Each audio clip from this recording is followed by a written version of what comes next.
ये यजुर्वेद के प्रथम अध्याय का 8वां मंत्र है, जिसमें परमात्मा का और अग्नि का उपदेश है। ओम धूरसी धूर्वा धूर्वंतम धूर्वा तम योस्मान धूर्वती तम धूर्वायम वयम धूर्वामः देवानामसि वहिनीतमं सन्नीतमं पप्रीतमं दुष्टतमं देवहूतमं। इस मंत्र में परमात्मा ने हमें 4 बातें इस मंत्र में बताई हैं।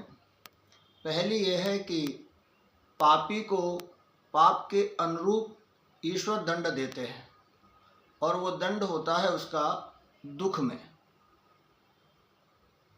हम सोचते हैं कि जो हम कार्य कर रहे हैं वो कोई नहीं देख रहा है, मगर परमात्मा हमारे प्रत्येक कार्य को देखता है।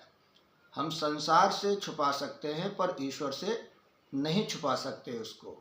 तो इसलिए जो भी हम कार्य करते हैं उसका फल परमात्मा हमें अवश्य देता है, क्योंकि एक स्थान पर आता है अवश्य में भोक्तव्यम कृतम कर्म शुभाशुभम। और दूसरी बात इसमें कही है कि वो सदैव अच्छे लोगों की, धर्मात्माओं की वो रक्षा करता है। लगता हमें अवश्य होगा कि हमें दुख हो रहा है, हम धर्म कार्य कर रहे हैं फिर भी दुख हो रहा है, परंतु वास्तविकता ऐसी नहीं है। ईश्वर कहीं न कहीं से हमारी रक्षा करता है, हमारे जीवन में शुभ देता है, शुभ फल देता है। तो इसलिए कभी भी निराश होने की आवश्यकता नहीं है। अगर हम धार्मिक हैं तो ईश्वर किसी न किसी रूप में हमारी रक्षा एक दिन अवश्य करता है और हमारे दुखों को दूर करता है, सुख प्रदान करता है। तो पहली बात, वो हमें पाप का दंड देता है। दूसरा, हम धर्म कार्य करते हैं तो इसमें हमारी परमात्मा निश्चित रूप से रक्षा करता है।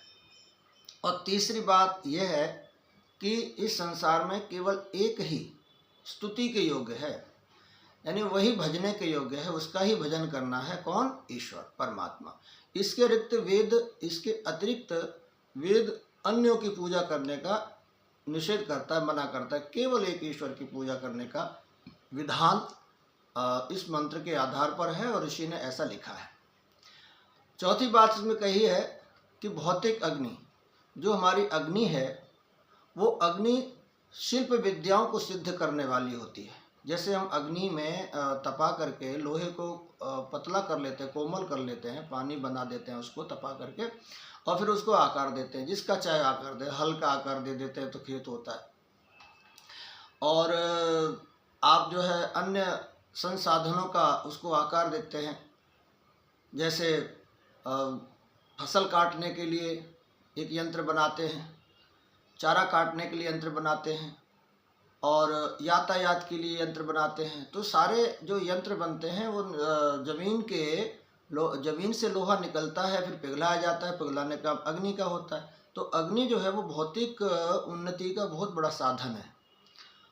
तो अग्नि की सिद्धि करने से हमारे अच्छे अच्छे कार्य सिद्ध हो जाते हैं। तो यहाँ पर जैसे शस्त्र का बनाना, रोज़ की जो चीज़ें होती है वस्तु उनको बनाना, तो अग्नि में तपा करके हम उन अपने, चाहे वो हथियार हों, चाहे रक्षा के यंत्र हों, या हमारे रोजगार के यंत्र हों, अग्नि में तपा कर ही हम उनको सिद्ध करते हैं। तो इसलिए 4 बातें परमात्मा ने इस मंत्र में हमें बताई हैं, और वो व्याख्या ऋषि की है कि हम जीवन में भौतिक अग्नि को भी अपने जीवन में धारण करें, अर्थात उससे उपयोग लें। और सबसे बड़ी बात है कि यज्ञ के द्वारा जलवायु की शुद्धि होती है। इस मंत्र में ऐसी व्याख्या है।